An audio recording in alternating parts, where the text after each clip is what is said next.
New year सिर्फ happiest new year बोलने से या मैसेज फॉरवर्ड करने से नहीं हो जाता।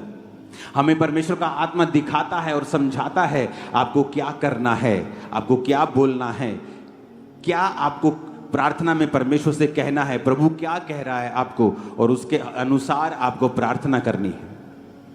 इसलिए चर्च बनाई गई है। चर्च का मकसद सिर्फ आकर बरकत लेना नहीं होता।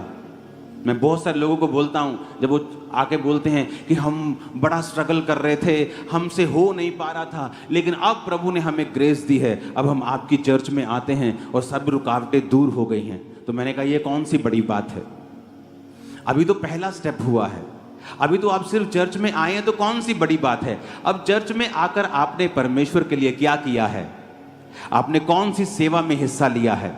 क्या आप सुसमाचार टीम के हिस्सेदार हैं? क्या आप पम्फलेट्स बांटने जाते हैं?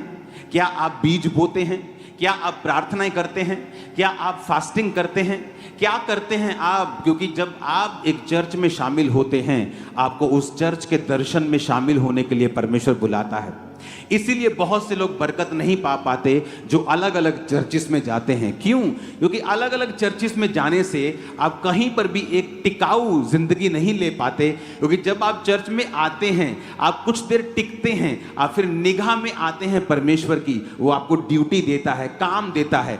जब आप काम करना शुरू करते हैं, फिर परमेश्वर उस काम के जरिए आपको ब्लेस करता है। क्योंकि परमेश्वर का आपको आशीषित करने का एक ही तरीका है कि वो आपको अपनी महिमा के लिए पहले इस्तेमाल करे और फिर वो आपको आशीषित करे।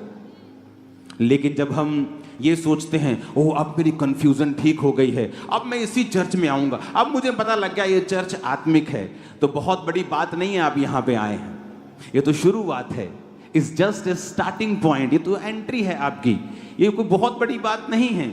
अभी आप आएंगे, उस दर्शन में शामिल होंगे, आपको मालूम होगा परमेश्वर क्या चाहता है। वो चाहता है मैं प्रार्थना करूं, वो चाहता है कि मैं अपने पास्टर के लिए, अपनी चर्च के लिए प्रार्थना करूं। वो अलग अलग आपको ड्यूटीज देता है, और जब आप उन ड्यूटीज में शामिल होते हैं तब परमेश्वर आपको आशीषित करता है। इसलिए मैं कहता हूं कि सिर्फ बिलीवर बन के चर्च में कभी मत आओ, चर्च के हर काम में आपका एक्टिव हिस्सा होना चाहिए। अगर आप चाहते हैं कि परमेश्वर आपको ब्लेस करे, तो चर्च के हर दर्शन में आपको शामिल होना होता है।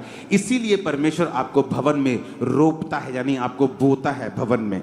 आमीन। ऊंची आवाज में आमीन बोलो।